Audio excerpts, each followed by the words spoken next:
Sungguh memprihatinkan, saat adanya sekelompok kecil yang menamakan Laskar Sakera, bertingkah laku begitu memalukan dan menciderai nama besar Madura, apalagi saat bersama seseorang yang tidak berani buktikan bahwa dirinya zuriyah Nabi asli. Apakah begitu dangkalnya mereka asal saja mau mengikuti dan mendukung kelakuan oknum yang tidak terpuji aksi serta ucapannya di depan jamaah? Apakah ini gambaran Islam di Madura? Tentu bukan. Apakah Madura tidak ada aparat polisi? Apakah tidak ada bupati dan lain sebagainya yang berwenang berkuasa agar antisipasi dan melarang acara serupa terulang lagi? Ini ada artikel bagus yang saya kira layak dipublikasi berjudul Madura, Celurit, dan Citra yang Perlu Dijaga. Masyarakat Madura dikenal sebagai kelompok yang tangguh, pekerja keras, dan memiliki loyalitas tinggi terhadap keluarga dan agama. Namun dalam realitas sosial hari ini, kita dihadapkan pada tantangan yang cukup serius, bagaimana menjaga citra suku Madura agar tidak tergerus oleh ulah segelintir oknum yang menyimpang dari nilai-nilai luhur yang diwariskan leluhur. Celurit, sebagai simbol kebudayaan dan perlawanan terhadap ketidakadilan, seharusnya menjadi lambang kehormatan. Tapi dalam beberapa waktu terakhir, kita melihat bagaimana celurit berubah makna dari lambang harga diri menjadi simbol intimidasi yang tidak pada tempatnya.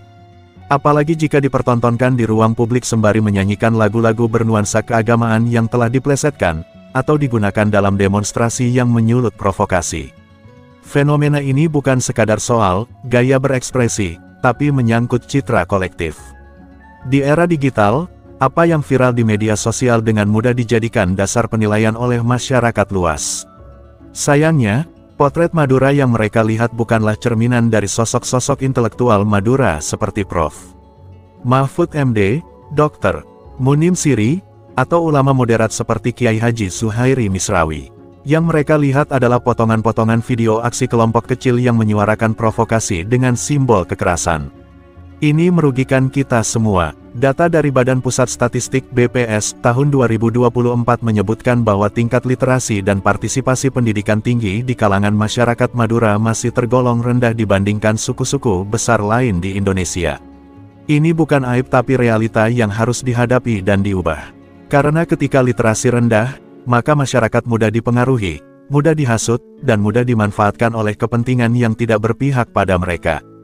Para pemuda Madura harus sadar, bukan dengan celurit atau orasi penuh emosi kita bisa memperjuangkan harga diri suku. Melainkan dengan ilmu, akhlak, dan kontribusi nyata terhadap bangsa.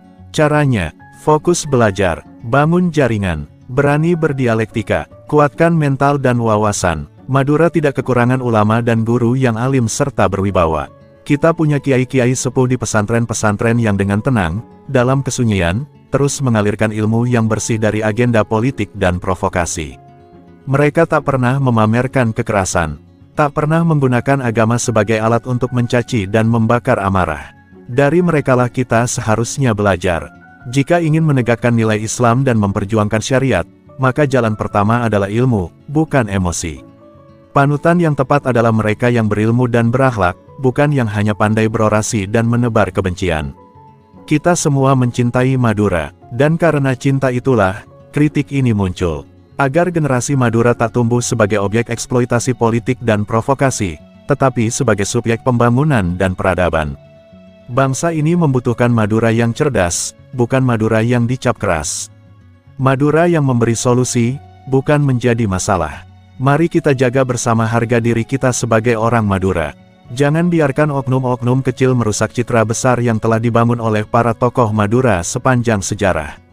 Waktunya mengubah paradigma, dari celurit ke literasi, dari emosi ke edukasi, dari provokasi ke kontribusi. Sungguh